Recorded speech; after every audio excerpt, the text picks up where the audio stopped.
नमस्कार मंडळी. ओम नमो आदेश. मी संजय पवार. आपण पाहत आहात दिव्य ऊर्जा ज्योतिष प्रबोधन. खरं वास्तवातलं ज्योतिषशास्त्र, खरं वास्तवातलं कुंडलीशास्त्र, या संदर्भातून आता आपण व्हिडिओ बनवत आहोत. खरं वास्तव हे कर्मकांडाच्या चष्म्यातून सांगितलं गेलेलं कुंडलीशास्त्र नाही. खऱ्या वास्तवातील कुंडली शास्त्राकडे जर आपल्याला पाहायचं असेल तर मंडळी, तुम्हाला कर्मकांडाची जो चष्मा घातलेला आहे आतापर्यंत तो बाजूला करावा लागेल. इथे लक्षात, कारण खऱ्या कुंडली शास्त्रामध्ये कायमस्वरूपी कुठल्याही ग्रहाला ही शुभ अशुभता नाही. खऱ्या कुंडली शास्त्रामध्ये शुभ अशुभता आहे, पण ती एखाद्या ग्रहाला जोडून ती कायमस्वरूपी गृहीत धरण्याची काही गरज नाही. कारण मुळात खऱ्या कुंडली शास्त्रामध्ये तो भागच नाहीये. याचं शाश्वत सबळ कारण म्हणजे कुंडली शास्त्र मुळातच परिवर्तनशीलतेच्या नियमामध्ये चालतं. कुंडली शास्त्रामध्ये सतत बदल हे घडत असतात. त्याचप्रमाणे तुम्हाला जर खऱ्या कुंडली शास्त्राची महती लक्षात घ्यायची असेल तर अगदी बेसिक जे काही मुद्दे आहेत ते लक्षात घ्यायचे आहेत. बेसिक मुद्दे काय आहेत तर कुंडली शास्त्रामध्ये ज्या ग्रह नक्षत्रांच्या माध्यमातून आपण आपल्या जीवनातील फलितातील शुभ अशुभता जाणून घेण्याचा प्रयत्न करतो, त्या शुभ अशुभतेचं मूळ कारण आणि संदर्भ त्या ग्रह नक्षत्रांशी जोडलेला असतो की नाही. तर तो संदर्भ मला माझ्या कुंडलीनुसार किती योग्य पद्धतीने जुळून येतोय हे बघण्यासाठी खरं कुंडली शास्त्र पाहणे गरजेचं आहे. कारण आत्तापर्यंत तुम्हाला कर्मकांडाच्या चष्म्यातूनच कुंडली शास्त्र दाखवलं गेलं, बरोबर ना. अमुक दोष आहे, तमुक दोष आहे, 7.5मध्ये अमुक होईल, तुमच्या कुंडलीला गुरुबळ नाहीये मग असं होईल, किंवा असं असं होतंय. त्याचं कारण म्हणजे तुमच्या कुंडलीला गुरुबळ नाहीये. ते गुरुबळ वाढवण्यासाठी, दोष घालवण्यासाठी अमुक एका ग्रहाचा जो ग्रह दोषी म्हणून तुम्ही त्याला लेबल लावले दोष म्हणून, त्याचा दोष घालवण्यासाठी अमुक अमुक शांती करा, अमुक अमुक उपाय करा. हे खरं कुंडली शास्त्र नाहीये. लक्षात घ्या. खूप महत्वाचं आणि तेवढंच गंभीर आहे. आपण वारंवार अनुभव घेत असतो. वारंवार एका बहादराने सांगितलेलं असतं की तुमच्या कुंडलीमधली गुरुबळ नाहीये, तर गुरुबळ आत्ता गुरु तुम्हाला 4था आहे, 8वा आहे, 12वा आहे. अहो, जन्माच्या वेळेस तो गुरु 4था, 8वा किंवा 12वा असेल की नाही. मुळात इथे तुम्हाला जो कुंडली शास्त्रातील जो एक मूळ नियम आहे परिवर्तनाचा, तोच तुमच्याकडनं धुसर केला गेला किंवा झाकल्या गेला, दडवल्या गेला. कारण खऱ्या कुंडली शास्त्रामध्ये तसं शिकवलंच जातं ना. प्रत्येक ग्रहांना गती आहे की नाही. प्रत्येक ग्रहांना गती आहे आपापली.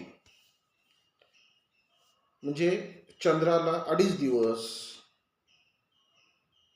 आता ही जी गती मी सांगतोय ती गती काय आहे माहिती का? तर एक ग्रह एका राशीमध्ये म्हणजे त्या कुंडलीच्या एका स्थानामध्ये किती दिवस, किती महिने, किती वर्ष असू शकतो हे सांगण्यासाठी त्यांची ग्रहांची गती बघितली जाते. गती बघायला हवी. चंद्र एका राशीमध्ये साधारण 2.5 दिवस असतो. रवी, बुध, शुक्र हे जे 3 ग्रह आहेत हे एका राशीमध्ये कुंडलीच्या एका स्थानामध्ये साधारण महिनाभर असतात.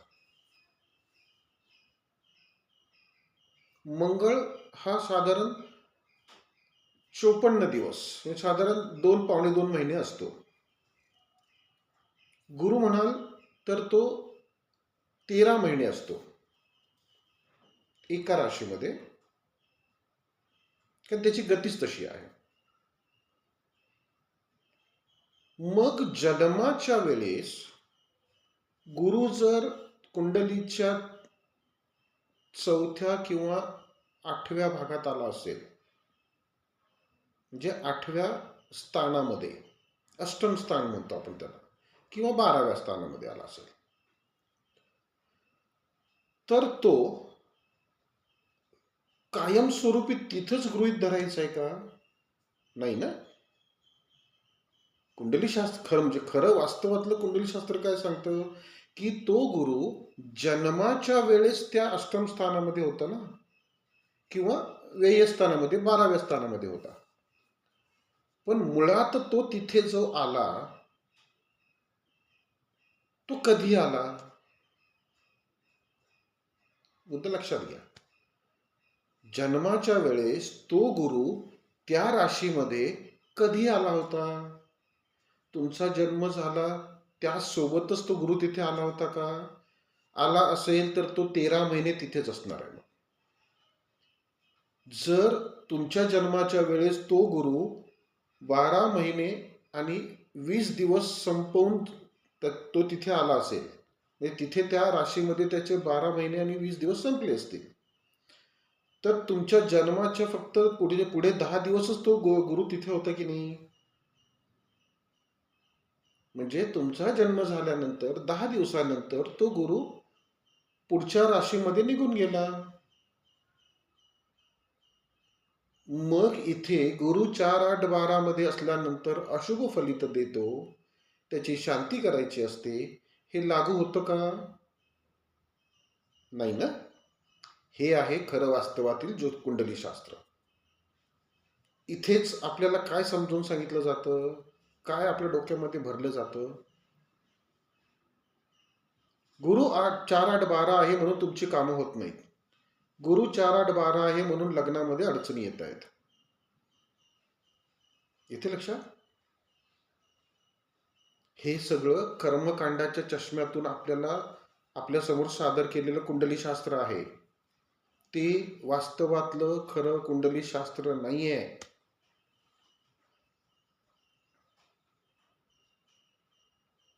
बर, ठीक आहे. 4-8-12 मध्ये गुरु आलाय, ठीक आहे. तो कायमस्वरूपी तुम्हाला अशुभ ठरणार आहे का हो?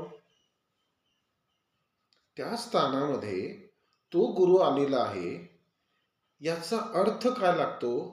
तुम्ही जर एखादा विषय त्यांच्या समोर, आपल्या ज्या ज्योतिषासमोर घेऊन गेला, तर ज्योतिषी त्या प्रश्नानुसार तुमच्या कुंडलीतलं स्थान पाहिल की नाही? बरोबर नाही? तिथे डोळे झाकून बघितलं जातं. लग्नापासून 4-8-12 मध्ये आहे का, किंवा राशीपासून 4-8-12 मध्ये आहे का?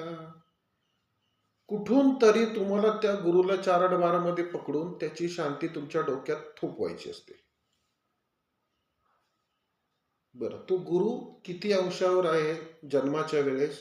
आणि आत्ता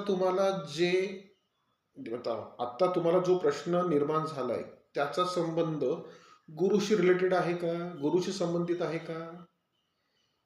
म्हणजेच काय, तर तुमचा जर आत्ताचा प्रश्न जर पंचम स्थानाशी संबंधित असेल, म्हणजे शिक्षणाच्या संदर्भातील किंवा मग संतती संदर्भातील,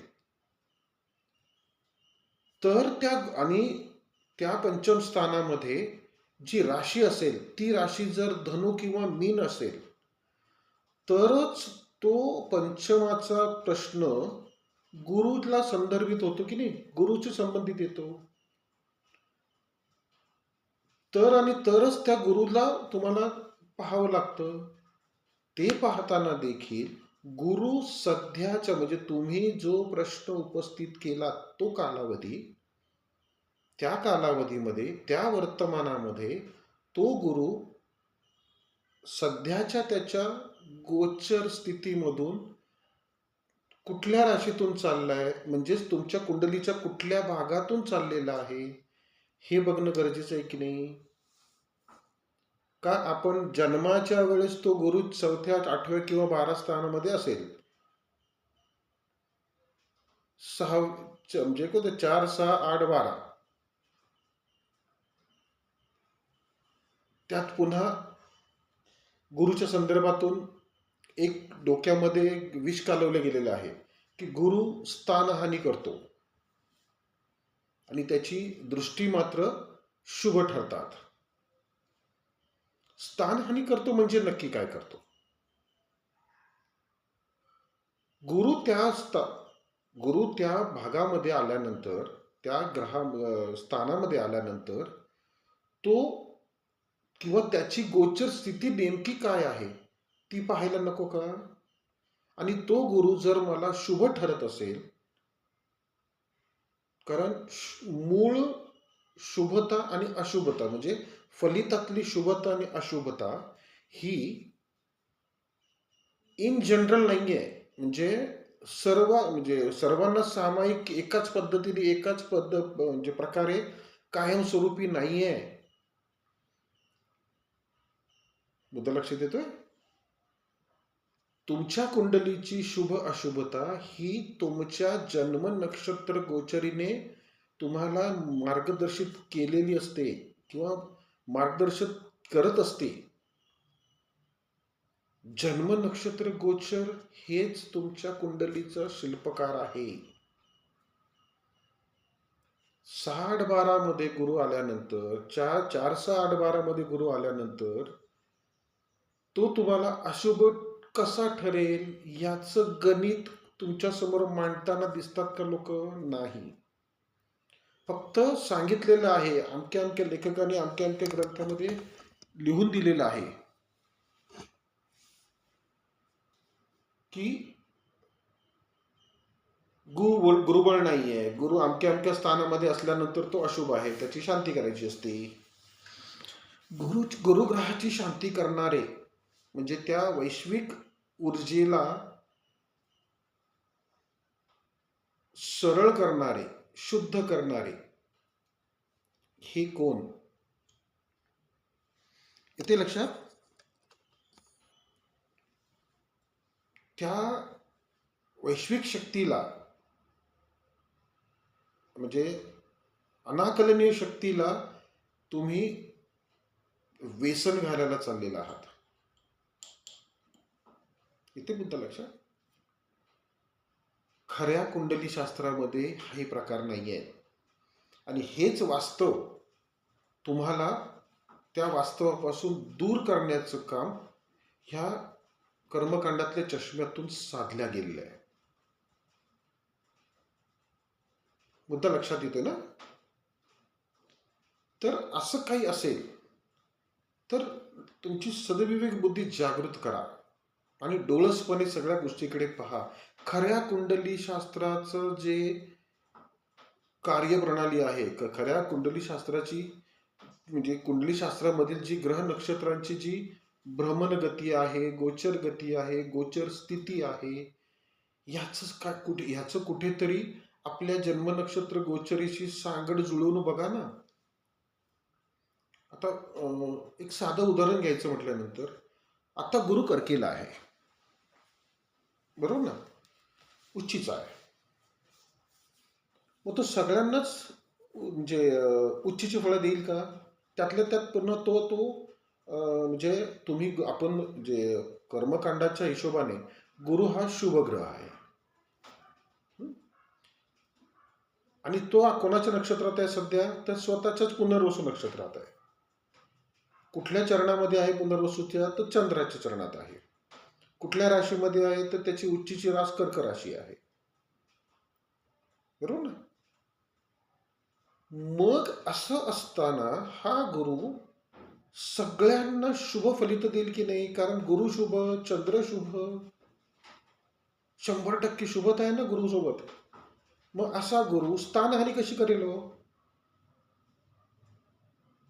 मुद्दा लक्षात येतोय ना? गुरुला तुम्ही शुभ मानलेला आहे सरसकट सर्वांसाठी. चंद्र देखील शुभ ग्रह आहे तुमच्या लेखी. मग गुरु आणि चंद्र यांचं कॉम्बिनेशन, तसे गुरु आणि चंद्र एकत्र म्हटलं गजकेसरी योग म्हणतात. मग आता सध्या गुरु चंद्राच्याच राशीत आहे, ते चंद्राच्या चरणात आहे, स्वतःच्याच नक्षत्रात आहे. किती मोठा गजकेसरी योग आहे हा? नाही ना?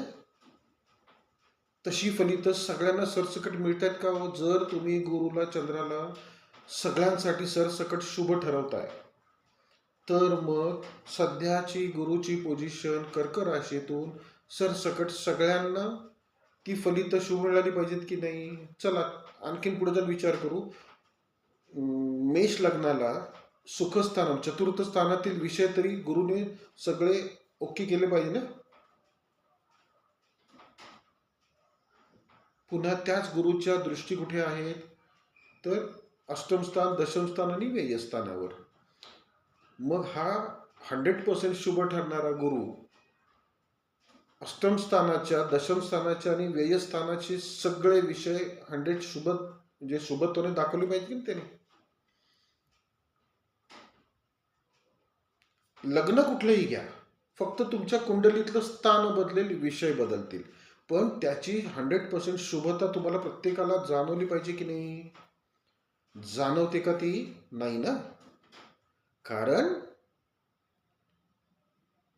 जर खऱ्या वास्तवातील कुंडलीशास्त्राप्रमाणे पाहिलं, तर तो गुरु कोणत्या कोणत्या जन्म नक्षत्राला शुभ ठरतोय आणि कोणत्या कोणत्या जन्म नक्षत्राला अशुभ ठरतोय हे पाहणे म्हणजेच कुंडली सापेक्ष कुंडली शास्त्र पाहणे.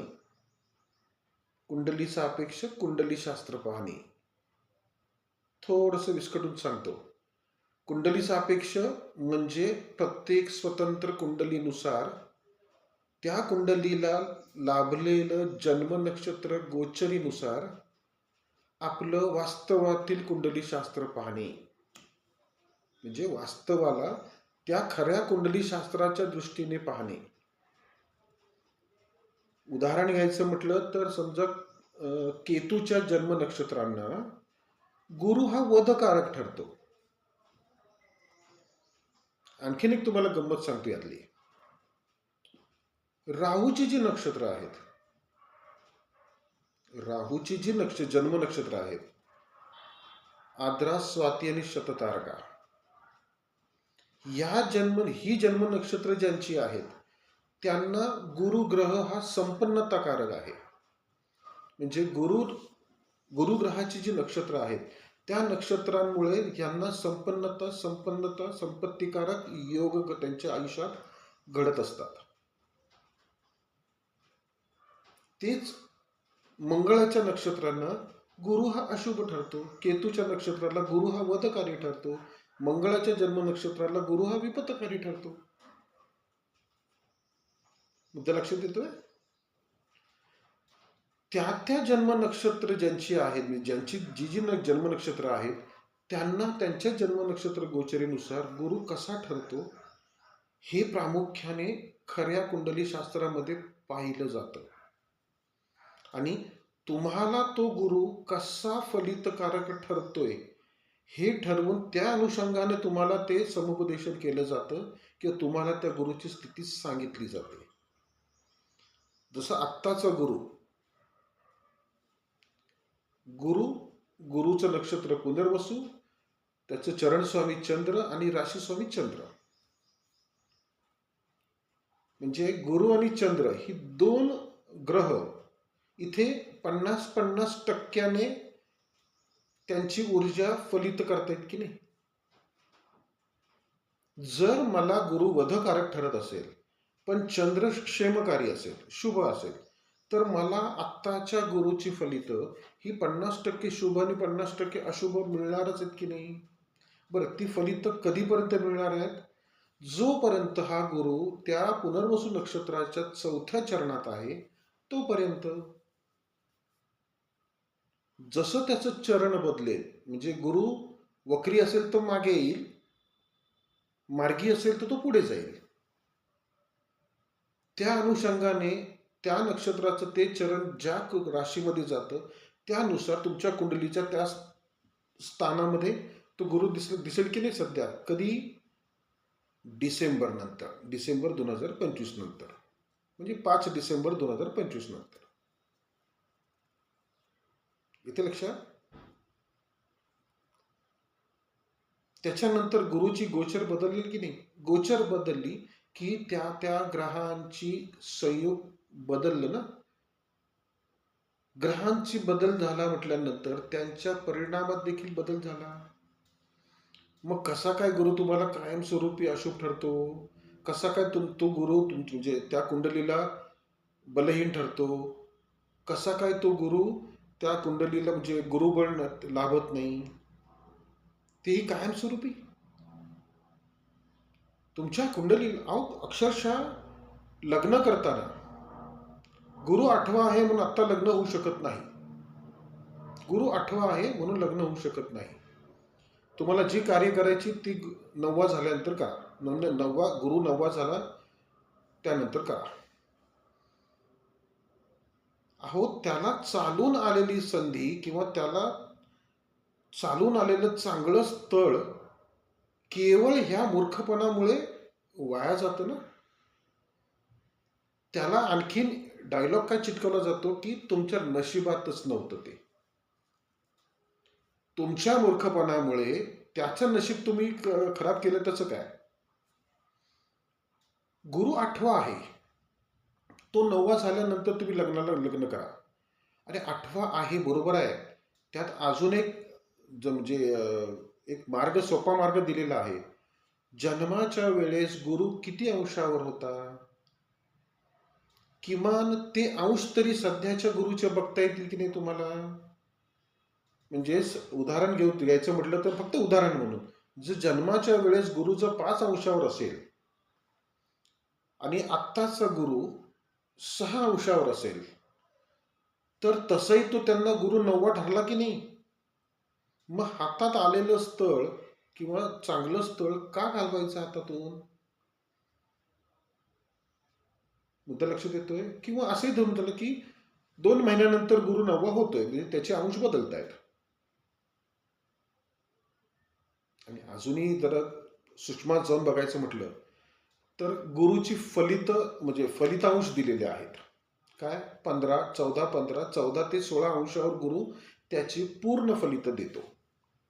गुरुची फलित देतो तो, त्याच्यासोबत असलेल्या नक्षत्रांची नाही. आहे की नाही विरोधाभास? अहो, कुंडलीमध्ये ग्रहांना फलितच नाही येतो.